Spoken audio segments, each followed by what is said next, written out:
porque as práticas não eram tão fundamentadas, né?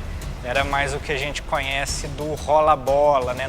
Ederson, eu tenho algumas curiosidades sobre o circo. Quando e por que foi proibido o uso de animais no circo? Se você acha que isso veio para melhorar o circo, ou para piorar, ou indiferente? O rodeio tem uma grande mídia em cima, tem muito patrocínio, rola muito dinheiro, mas também não tem a exploração do animal. E aí, dá conta de fazer uma mágica aí pra nós, então? Já que a gente tá falando de mágica. Também vou fazer uma mágica, Ederson. E essa não foi você que me ensinou, hein? Olá, galera. Sejam todos muito bem-vindos ao canal Uberaba em Movimento. Eu sou Leonardo Rosa. Tô chegando com mais um vídeo e é pro nosso quadro de entrevistas. Hoje o bate-papo é com um professor... Vê se vai soar bem, ó. Professor mestre Anderson Wed. Anderson, prazer recebê-lo, seja muito bem-vindo. Léo, prazer inenarrável estar aqui com você. Muito obrigado pelo convite e estou à disposição. Soou bem aí o mestre? Soou bem? Foi sofrido para chegar nesse ponto, viu? Estou brincando com a questão de mestre, porque ele terminou recentemente o mestrado, né? Há semanas, né? Eu até tive a oportunidade de ver um trechinho da defesa da dissertação dele, acompanhei online, né? Pessoalmente agora, parabéns por mais essa etapa aí na sua carreira, que seja de muito sucesso. Muito obrigado. Sofrido, mas necessário. Eu acho que o caminho é mesmo estudar, né, se qualificar profissionalmente, para que a gente possa cada vez mais passar esse conhecimento e colaborar para o desenvolvimento das crianças, do aluno. Isso aí. Daqui a pouquinho a gente vai entrar um pouquinho mais nessa questão do mestrado, mas, Anderson, para a gente começar, eu gostaria que você contasse para a gente como que foi a sua infância e adolescência relacionado à atividade física, a esportes, né, exercício físico de maneira geral, educação física. Gostava de fazer educação física na escola? Bom, vamos lá. Eu sou natural de Ribeirão Preto. A minha infância escolar, educação infantil, Fundamental 1, Fundamental 2, toda foi nas escolas de Ribeirão. E não, respondendo a sua pergunta, eu não era muito adepto à educação física, porque as práticas não eram tão fundamentadas, né? Era mais o que a gente conhece do rola-bola, né? Não tinha muito um planejamento, uma técnica, então eu não participava muito. Eu era um aluno mais ligado às artes. Então, eu sempre fui mais ligado aos eventos culturais da escola do que aos esportivos. Comecei a fazer teatro na escola, através de uma professora de literatura, onde nós montamos O Alto da Barca do Inferno, de Gil Vicente, e a partir daí a minha carreira cultural decolou mais do que a carreira no mundo dos esportes. Que esportista. Não teve. Muito bem. Então aí começou a sua relação com o teatro e depois com o circo. Como que foi essa ligação com o circo? Eu fico pensando que eu me distanciei da educação física, fui para o caminho das artes e encontrei a educação física nesse caminho.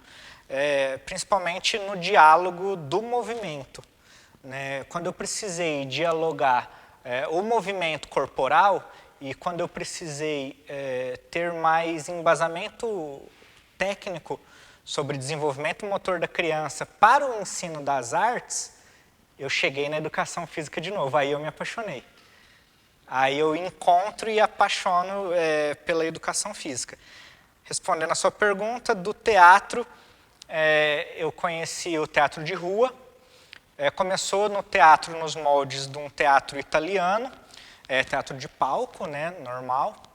E depois eu fui para o teatro de rua. Em Minas, aqui, nós temos uma grande influência de teatro de rua de grupos como o Grupo Galpão, Teatro Cabana. Esses grupos, no começo, eles utilizavam muitos elementos do circo, como as pernas de pau, malabares, acrobacias.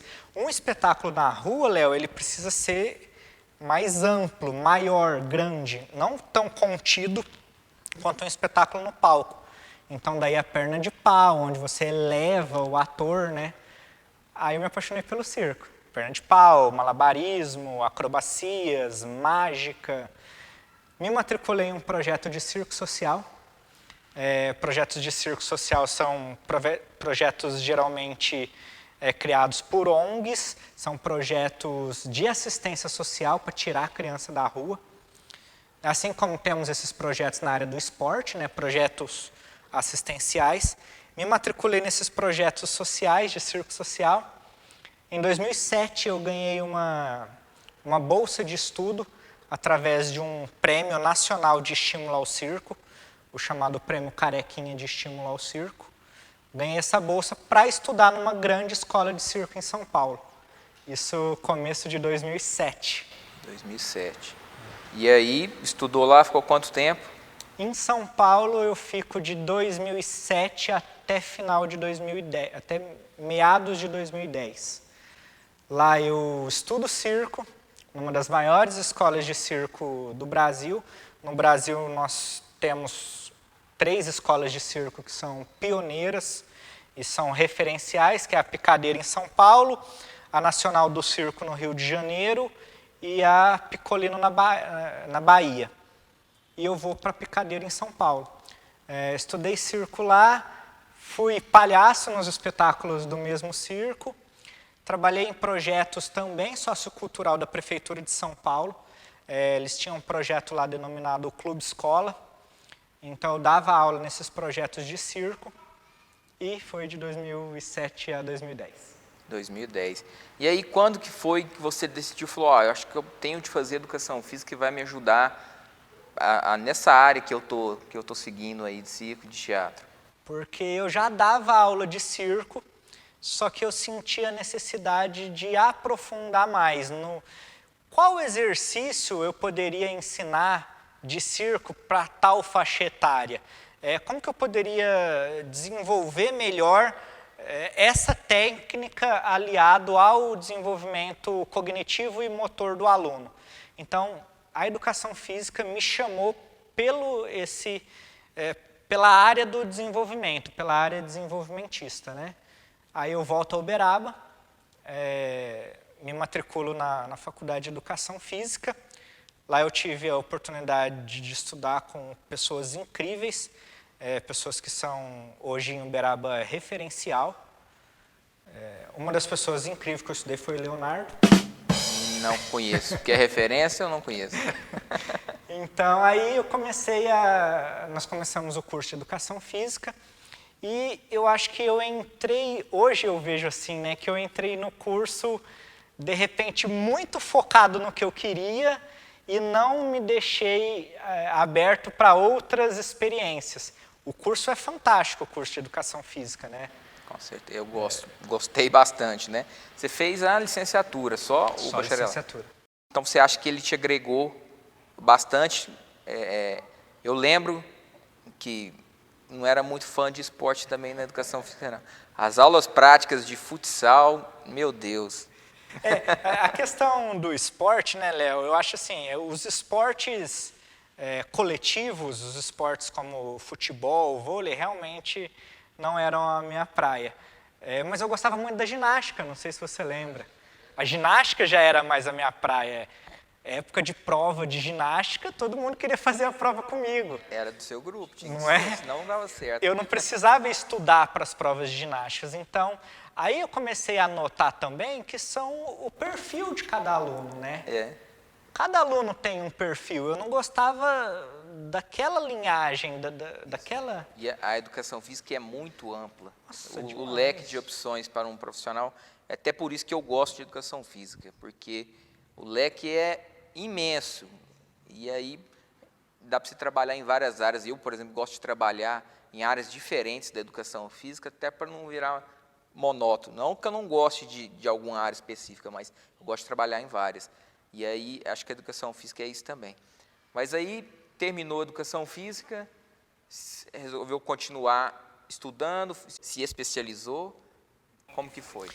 Logo quando eu já estava na educação física, logo que eu comecei, acredito eu que no segundo semestre que eu estava já matriculado, eu fui contratado por uma grande escola da cidade para ministrar essas aulas de circo. E cada vez mais eu fui pensando em pesquisar o lado do desenvolvimento infantil da criança. Terminei a graduação, fiz 2 pós-graduações na área do desenvolvimento. Eu fiz uma pós-graduação em desenvolvimento e aprendizagem motora e outra em psicomotricidade. Aí eu falei, bom, agora eu já tenho o embasamento, o respaldo da parte motora e psicomotora do aluno. Agora eu quero potencializar mais uma vez a minha parte das artes. Aí eu fui para o mestrado em artes cênicas. Que é esse que a gente começou o vídeo falando, que você terminou recentemente. Tem 2 semanas? Foi dia 21 de maio a banca. E aí, pesquisou o quê? No mestrado, eu pesquisei o projeto social, aquele projeto de circo social que eu falei, que eu me inseri, o projeto do Circo do Povo de Uberaba. Em 1983, no governo Wagner do Nascimento, foi criado o Centro de Cultura Popular Itinerante Circo do Povo, um projeto onde levaria apresentações culturais para a comunidade. A ideia deles era fazer a descentralização da cultura. Isso é debatido ainda hoje, até hoje, né, que a gente vê a cultura sendo centralizada em grandes polos, em grandes centros, como São Paulo, né? As grandes produções acontecem em São Paulo. Mas trazendo isso para o município de Uberaba, as produções teatrais e as produções de circo aconteciam no centro da cidade. Eles queriam descentralizar isso, levar para a periferia. Pesquisei o processo histórico dessa construção, constituição do Circo do Povo e pesquisei processos metodológicos de ensino do circo. Como eu ensino circo para você? Como que os instrutores que lá estavam ensinavam circo? Então a pesquisa caminha por esses viés. A gente dialoga muito na pesquisa sobre a construção do conhecimento se dando através dos encontros. Esse bate-papo que a gente está tendo é uma forma de construção de conhecimento. Quem está nos assistindo é uma forma de construção de conhecimento. Então a gente dialoga muito nesses viés. Eu gosto de conversar com o Derson por isso. Você sempre aprende quando você está falando com ele. Mas Derson, eu tenho algumas curiosidades sobre o circo. Certo. Gostaria de te perguntar, porque você trabalhou com isso, morou em circo, né? Você diz morou trabalhando em circo. Primeira coisa, quando e por que foi proibido o uso de animais no circo? Se você acha que isso veio para melhorar o circo, ou para piorar, ou indiferente? Olha, Léo, eu tenho uma opinião bastante polêmica quanto a isso. Assim. Sou muito defensor dos animais, inclusive sou vegetariano. Vegetariano, eu lembro. Se eu já tinha te falado, se você lembra, né, pela vegano faculdade. Não? Não, vegetariano. Vegano não. Sou vegetariano, portanto, sim, defendo os animais. Acredito eu que alguns circos haviam maus tratos. Não podemos generalizar. Nem todos, né, tinham maus tratos. Existiam animais que ficavam geração no circo, né, elefantes, então tinha que ser muito bem cuidado, porque aquilo ali fazia parte do sustento financeiro daquele circo. Não podia deixar que um elefante viesse a falecer. Imagina, para comprar um elefante, para comprar uma girafa. Para adestrar. Nossa, isso tudo onerava. Mas eu acredito, eu tenho comigo o pensamento que sim, era sofrido. Sou a favor de ter parado os animais no circo? Sim, sou a favor. O circo, desde sua constituição, ele sempre foi se reinventando. A gente escuta falar, o Circo de Solé é o novo circo, o circo se reinventou. Sempre o circo se reinventou. Sempre o circo foi contemporâneo à sua época, ao tempo que estava presente.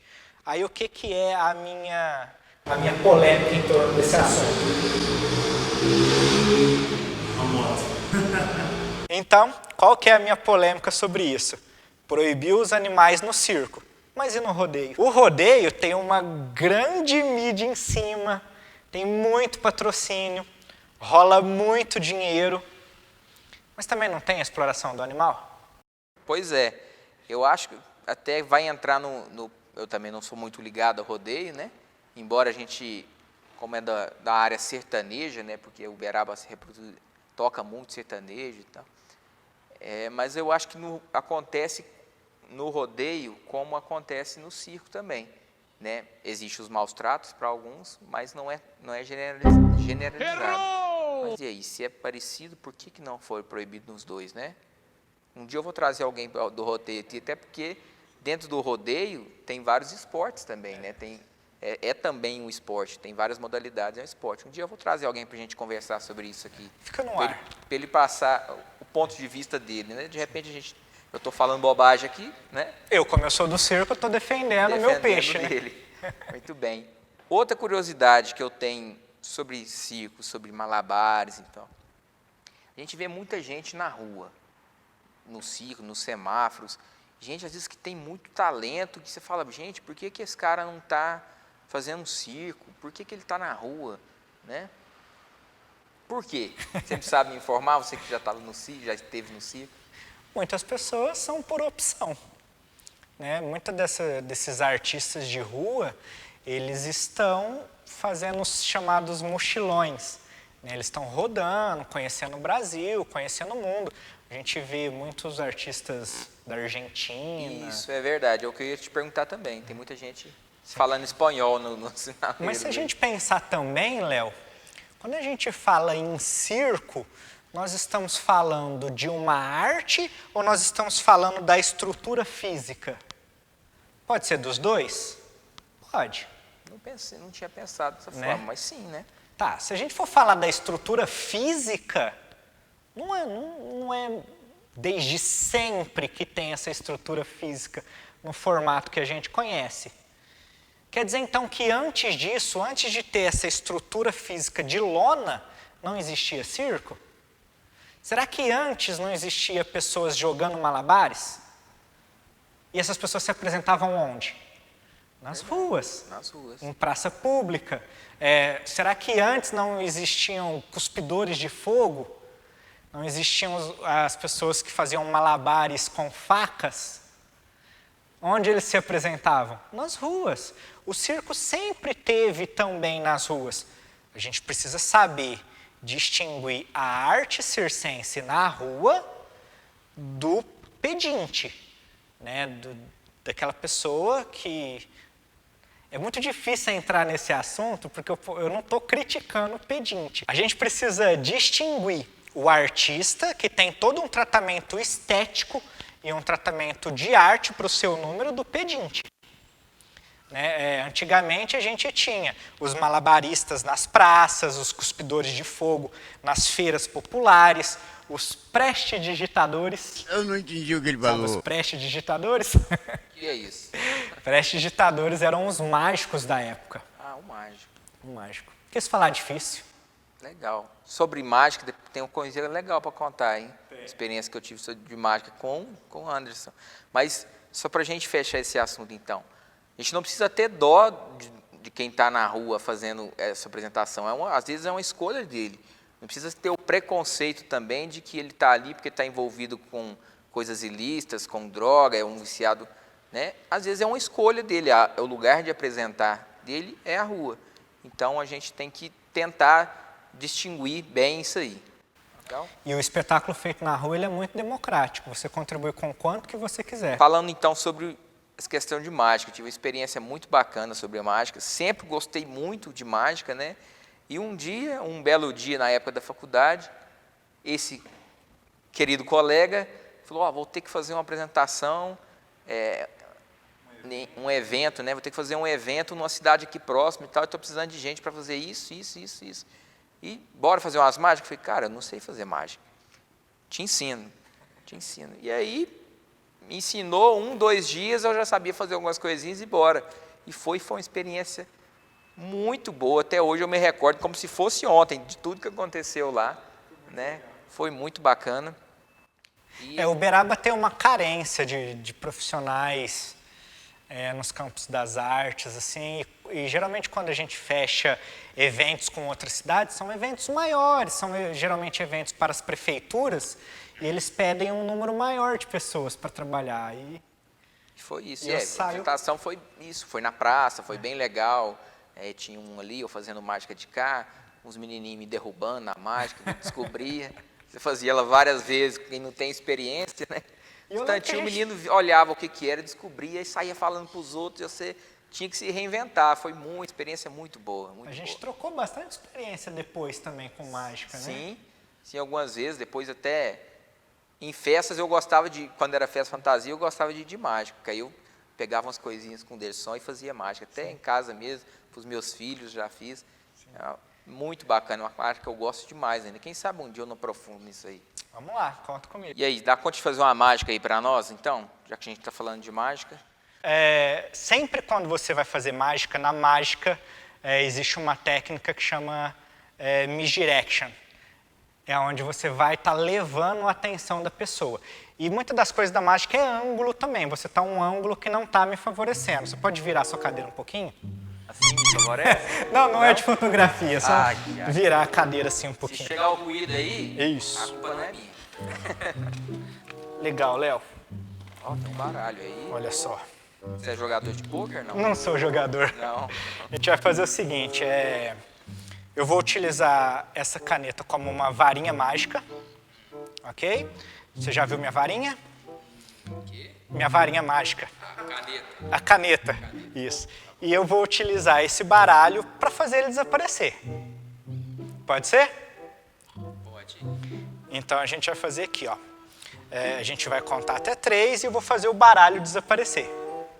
Vamos lá? Atenção.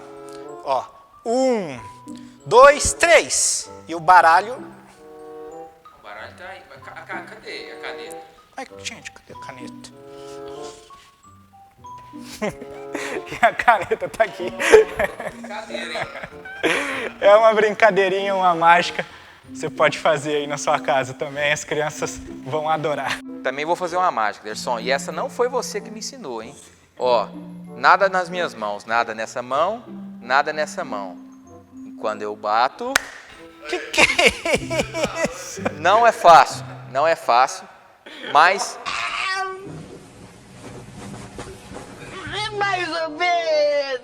Mais ou menos. Derson, um ídolo.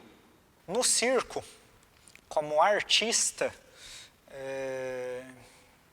Avner o Excêntrico. Indico a todos, dar uma procurada lá no YouTube. Avner o Excêntrico, tem um espetáculo dele incrível. O espetáculo faz sozinho o espetáculo. Como professor, no mundo da educação física, da ginástica, professor Marco Antônio Bortoleto. Ele é um pesquisador da área do circo, ele é professor da Unicamp, é professor de educação física na Unicamp, ele coordena, junto com a Hermínia, um grupo de pesquisa circense chamada Circos. São os pioneiros na pesquisa do circo dentro da educação física. Hoje nós temos um crescente, né, das atividades circense na educação física. Os primeiros anos de graduação da educação física estão abrindo o leque, ensinando ginástica, circo, e ele é um dos pioneiros na produção de bibliografia. Tem um livro muito bom do Bortoleto, que é Iniciação à Pedagogia das Artes Circenses. Até indico para todos os professores de educação física que quer dar uma aula diferente, uma aula de circo, Pedagogia das Artes Circenses, é desse professor. Aqui dentro de Uberaba, que você trabalha, já trabalhou junto, quem que você se inspira aí para trabalhar ou trabalha junto? Um grande profissional que nós temos aqui é o professor Alan Carlos. Mestre Alan Carlos, já fiz o convite com ele, daqui uns dias ele vai estar aqui comigo. Derson, você tem um canal no YouTube e eu já, inclusive para os professores de educação física, né? Chama Canal do Tio Anderson, é muito bom, conteúdo muito bacana.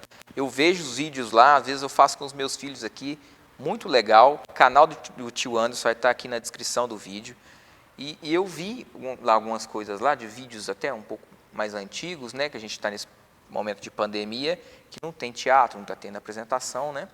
Mas eu vi você com um grupo, uma trupe que se fala, né? Fala um pouquinho mais para a gente sobre. Logo que iniciou essa coisa toda do isolamento social, nós decidimos disponibilizar um dos nossos espetáculos na íntegra.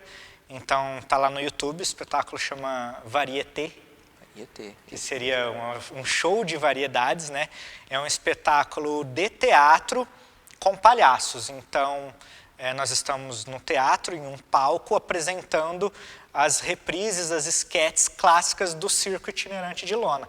Então a gente pega aquelas antigas cenas tradicionais dos palhaços dos circos que excursionavam pelas cidades e estamos fazendo elas no teatro. Esse espetáculo nosso foi gravado no Sesc e a gente resolveu disponibilizar. Então é uma ótima ideia para você assistir com seus filhos, né, nesse momento de pandemia.